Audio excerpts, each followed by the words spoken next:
on WGEM News right now.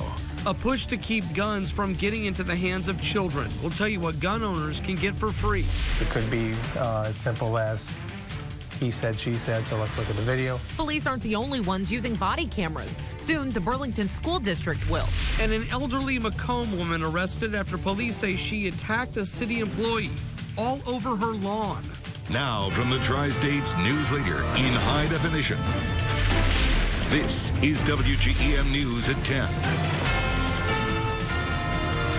Good evening. With 2 murders in Quincy in less than 6 months and another scare today over what sounded like shots fired, gun violence in the Gem City remains a concern. The timing coincides with an effort to safely store guns in homes and keep them from getting into the wrong hands. WGEM Siobhan Anderson joining us live now from the Adams County Health Department to explain. Siobhan?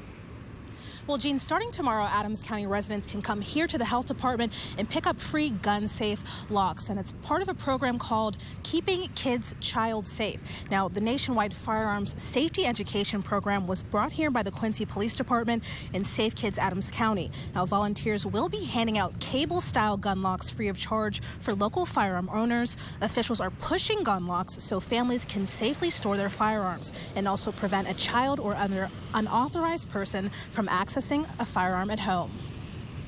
We try to do the injury prevention awareness, and gun safety is one of the areas that we like to focus on because it's a risk. Unintentional injuries is one of the main causes for death in children. Now, these locks fit most types of handguns, rifles, and shotguns. Again, they'll be available here starting tomorrow at the Adams County Health Department, and they'll go until all of them run out. Reporting live at the Health Department, Siobhan Anderson, WGEM News. Siobhan, thank you so much. And that push comes after police today in Quincy swarmed a neighborhood, guns drawn this afternoon after fireworks were mistaken for gunshots. Right. Police were called to 639 Ohio just after noon after someone saw a person running up to the front of the house and trying to get into the back of that home with what appeared to be a rifle. Now, it ended up being a toy gun and fireworks, but police had a heightened response because of what they thought was a weapon. Quincy Police Chief Rob Copley says that these kinds of calls are happening more.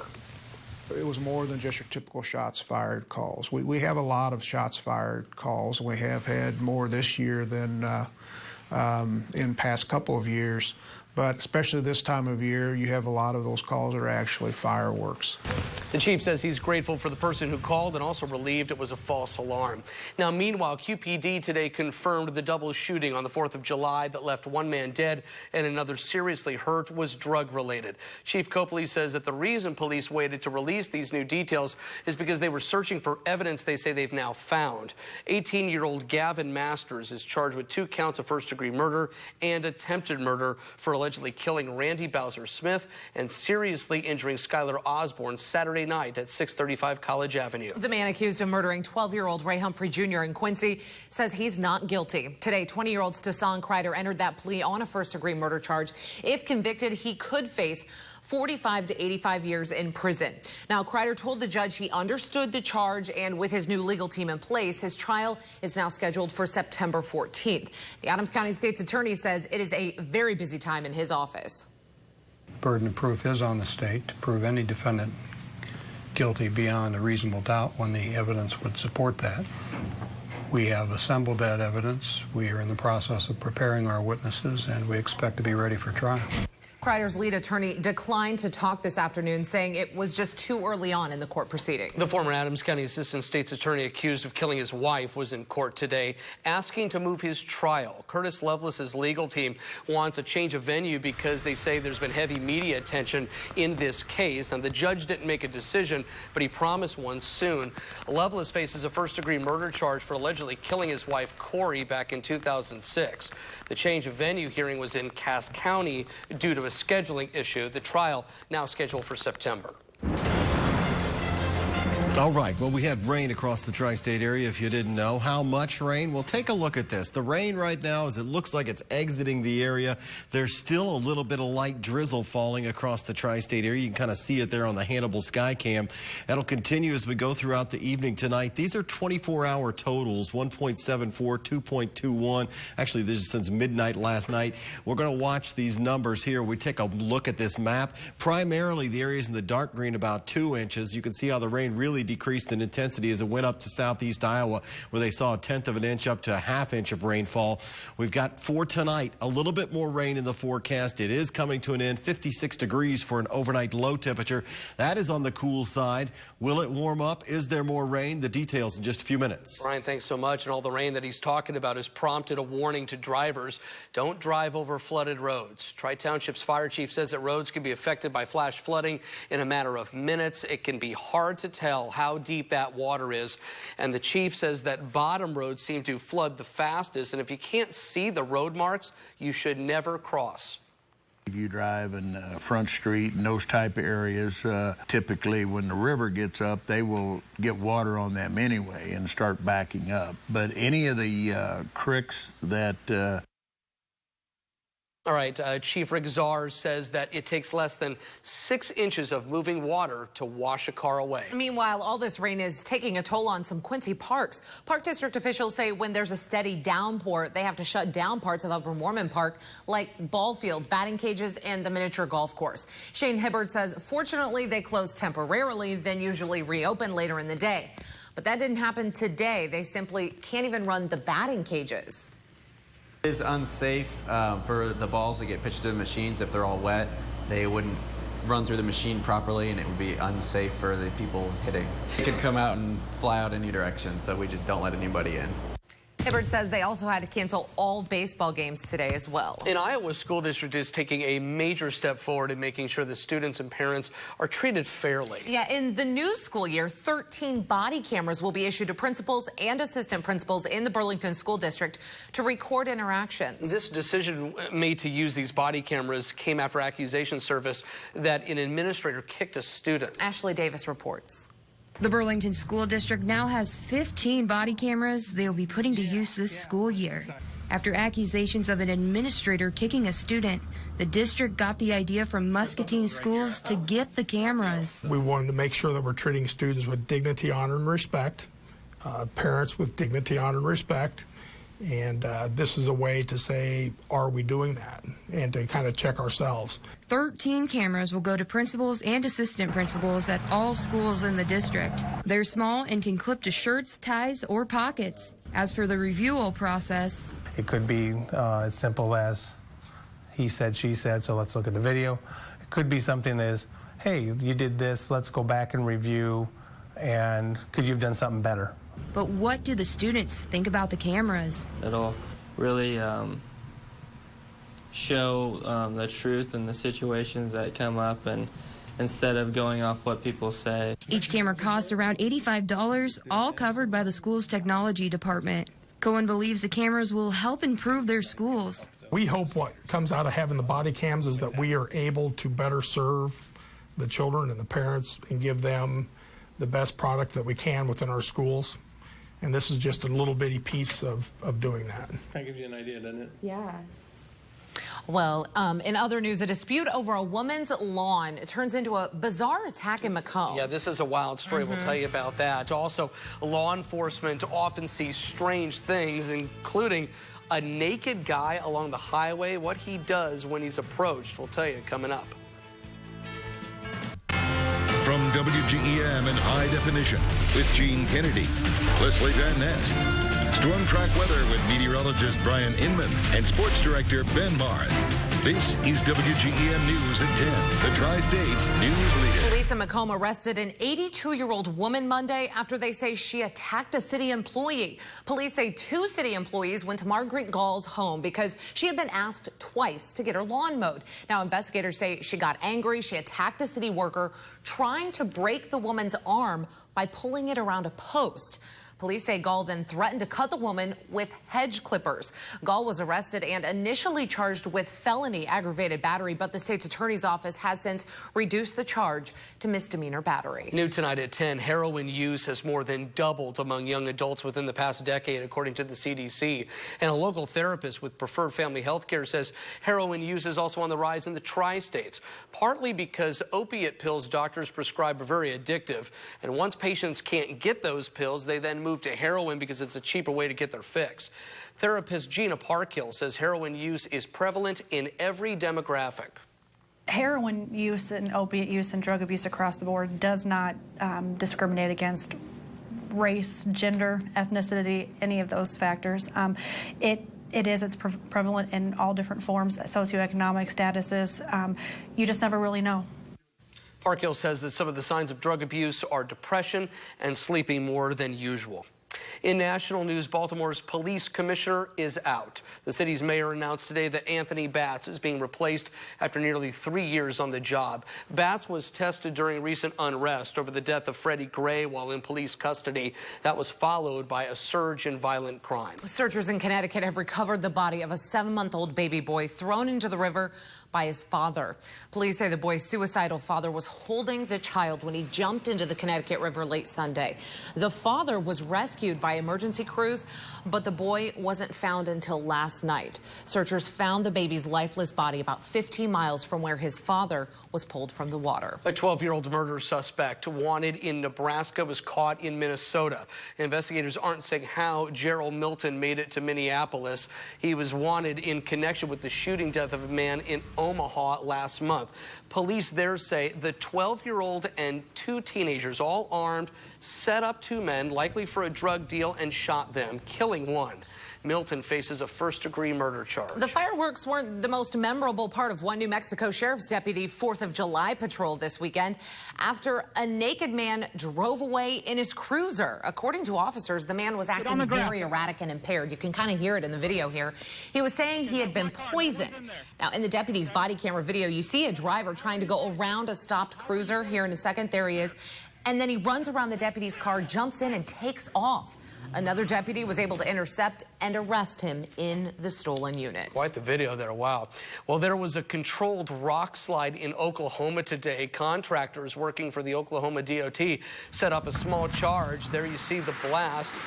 This is in the Arbuckle Mountains, and that blast sent unstable rock to the ground below.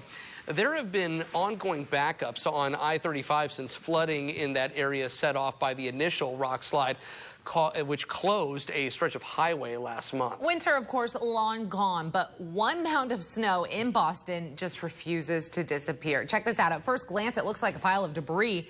That's actually snow, everybody. It's covered in dirt in the Seaport district. It's 3 feet high, a shadow of its former self when it once stood more than 2 stories tall during Boston's snowiest winter on record. We all remember that. Experts say the dirt has actually made a shield covering the snow right now, keeping it at 32 degrees. Next on WGEM News. I mean, don't you just want to go and just bust it up into little chunks so it melts absolutely. away? That's what I mean. Yeah, I can't stand that. Hey, rain coming to an end across the area. What about what's off to the west? We're going to break it down for you right after this.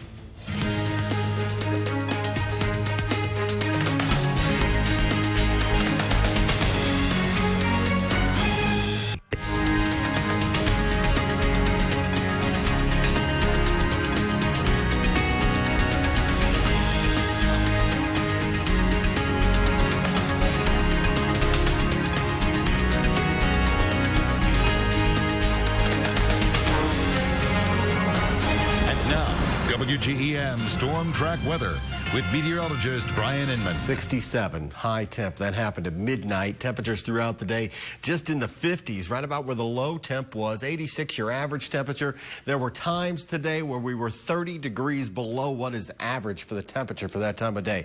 So what did we have today? We had cold temperatures, which nobody wants. Well, I shouldn't say nobody. Most people don't want. And we had rain in the gauge. Almost 2 inches for a lot of the area, and that's something nobody really wants. Macomb Skycam, courtesy of the folks at First Bankers Trust Company. Yeah, it looks gray, drizzly, dreary in Macomb. Same thing in Quincy, same thing in Keokuk, same thing just about everywhere. 58 degrees, dew point at 57. The relative humidity very strong, so that fog, that drizzle, going to be with us throughout the, let's say, a good part of the evening tonight. Nothing more measurables expected.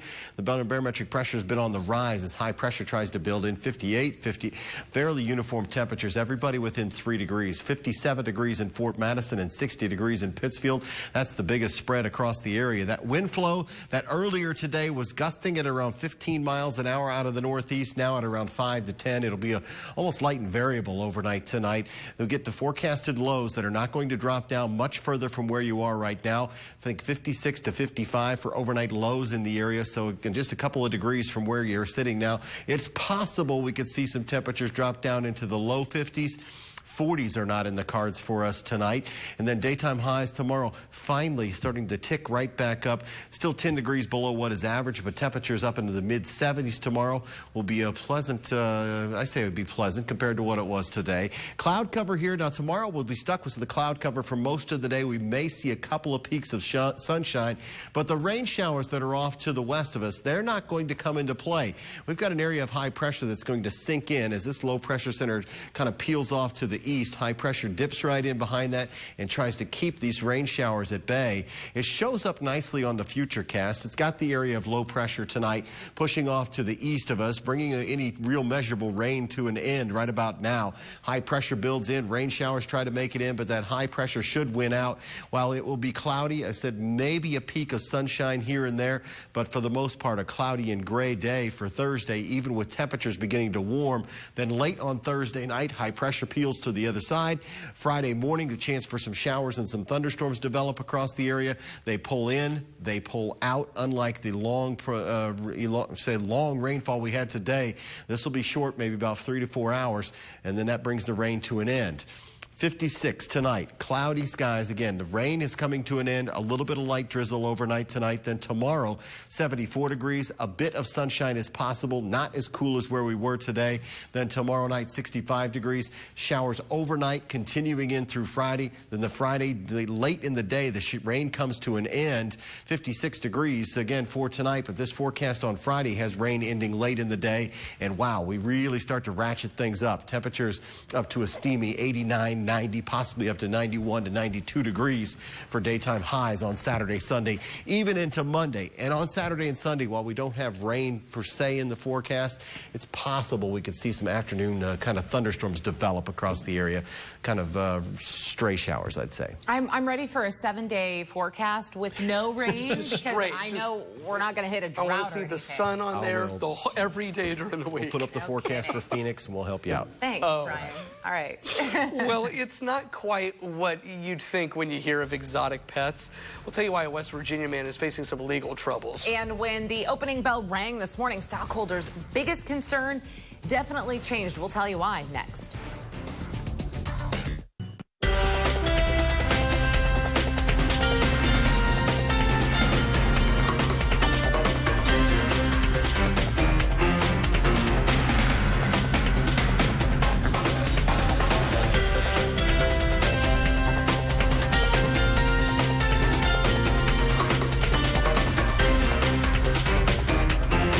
Trading resumed at the New York Stock Exchange this afternoon after a technical glitch halted business late this morning. Now, officials say that it was an internal computer problem that caused the outage, not a security breach. More than half of New York Stock Exchange trades are done electronically. The NYSE was down for about 3.5 hours. The Washington Redskins say they will appeal a decision from a federal judge who has ordered the cancellation of the team's trademark registration. The judge ruled that the team name may be disparaging to Native Americans, and the ruling doesn't keep the team from using the Redskins name, and the team could even sue for trademark infringements. But winning such a lawsuit could be difficult without the legal protections that come with a federally registered trademark. Walt Disney World officials say a bronze statue of Bill Cosby is being removed from the Hollywood Studios theme park. The removal of that statue came after court documents unsealed on Monday revealed Cosby testified back in 2005 that he had obtained Quaaludes with the intent of giving them to women that he wanted to have sex with. The 77-year-old has been charged with a crime and has repeatedly denied sexual assault allegations. A West Virginia man faces criminal charges for allegedly raising 2 deer inside his home. Now, he says he took one of the deer in a couple years ago after he found it bleeding to death in his yard. He admits to caring for both animals, but he says they don't live inside the home. They're free to come and go as they want. State wildlife officials don't see it that way, so they took the deer and they've charged him with containing wildlife. A homeless piano player in Florida had just one wish when video of him went viral last month, and that was his son would see it. Here is Donald Gould before and after. That's him now, looking completely different, shaved his beard, has new donated clothes, and also some good news. After 15 years, father and son were finally able to reunite for the first time with the help of FaceTime. Look at that. Still no word when the two might meet in person. Next on WGEM News. Now the Cubs and Cards closing their 4-game series, but not before some late-game fireworks. Plus a break in the schedule means the Prospect League All-Star Game, and Quincy's Dominic Miles had a memorable night. And is the 4th time the charm.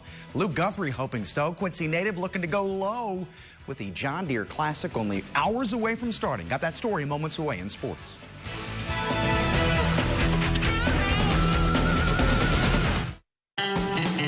It's a no-coast vacation road trip at Casey's General Stores. Visit Casey's for spectacular road trip savings, like Powerade 32-ounce bottles, 3 for $3.33, and large made-from-scratch pepperoni pizzas for only $11. Plus, discover the no-coast clue at any Casey's and enter to win a fabulous Winnebago road trip or other amazing prizes. It's all happening now at Casey's General Stores. Casey's, famous for pizza.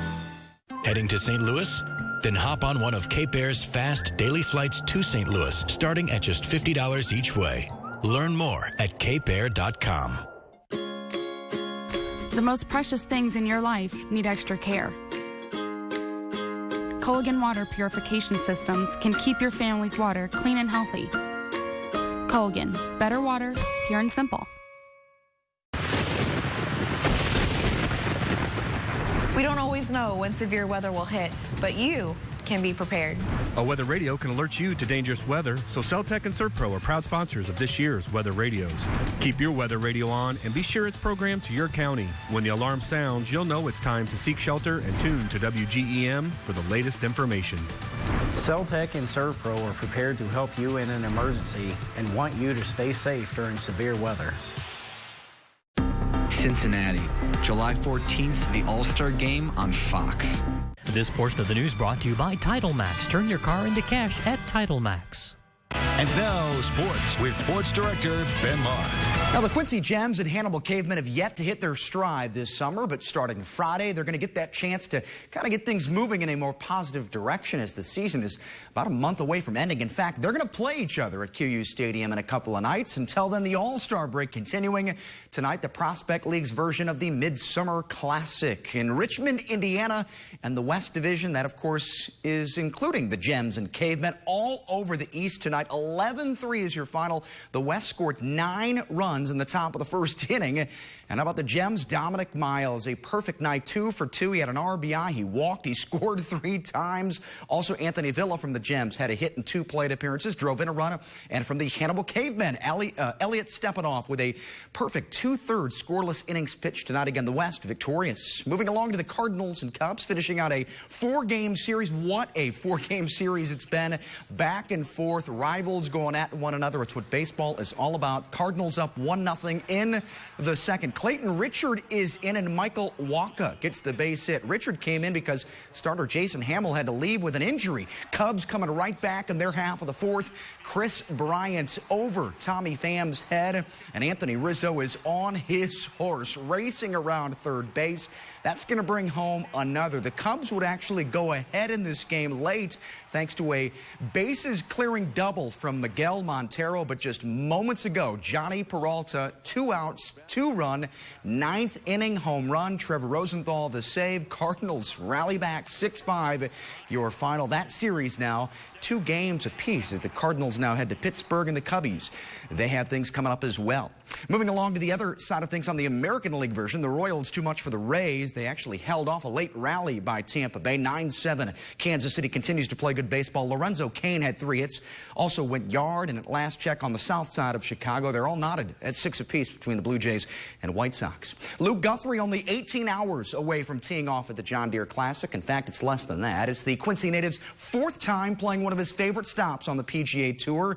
Guthrie is not short on confidence right now following his top 40 finish at last week's Greenbrier Classic. The pressure of a strong showing doesn't seem to faze the even-keel Guthrie, who needs to move into the top 125 in the FedEx Cup standings to assure himself of earning his card for the 2016 season. He's currently 138th in the FedEx Cup's points. A top 10 finish this week is going to put Guthrie in a more comfortable position, but says he really can't look any much farther than the next shot that's in front of him.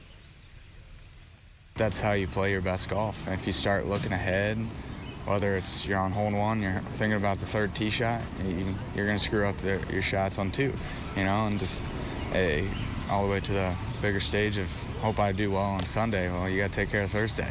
So it's kind of one day at a time, one shot at a time. And when it comes down to it, you can only control what you can control. And I can't control other people's expectations and stuff. I can only control mine. Guthrie's best finish at TPC Deer Run came 3 years ago when he used a Sunday surge to claim a tie for 5th place. Last summer, he wound up tied for 27th. Guthrie starting from the first tee tomorrow afternoon. 12:20 is when he'll begin. WGEM's continued coverage beginning again tomorrow at 6. Did you see who played at today's Pro-Am at the John Deere Classic? None other than assistant groundskeeper Carl Spackler from the comedy classic Caddyshack. Of course, more commonly known as actor Bill Murray, who played alongside D.A. Points, who actually has family members from the Quincy area. Murray is an avid golfer. He spent several minutes with fans during the event, and contrary to prior belief, Murray did not scream, "It's in the hole, it's in the hole," after every putt. That would have been fun, though. 3 weeks from today, don't forget, Quincy University Hall of Fame room will be the place to be. It's the 8th annual WGEM Sports Trivia Night, presented by Mountain Dew and Hungry McGee Meat Snacks. We're going to raise money for Adams County Little League Baseball. Food will be provided by Quincy Hy-Vees. Join us. Fill out the sign-up sheet at WGEM.com/sports. Drop it off here at the station in downtown Quincy at 513 Hampshire Street. That's it in sports. Got a final word straight ahead. Oh my God, they're right in front. Oh my God, yeah, I'd have that reaction too. That is close. Wow, Janet Flanders and her husband were celebrating their anniversary out on the water Sunday when exactly what you just saw there, a group of humpback whales surfaced right by their boat near Seward, Alaska. Around a dozen whales emerged from the water at the same time. The couple was also quickly surrounded by seabirds. Wow, that footage. Look at it right there. Look how close they are. Gosh. Yeah, they look good from a distance. They hit it in the other direction, that's for sure. Wow, a little close for comfort. Yeah. Okay, thanks for joining us tonight at 10. We'll see you back here tomorrow night. Have a good one.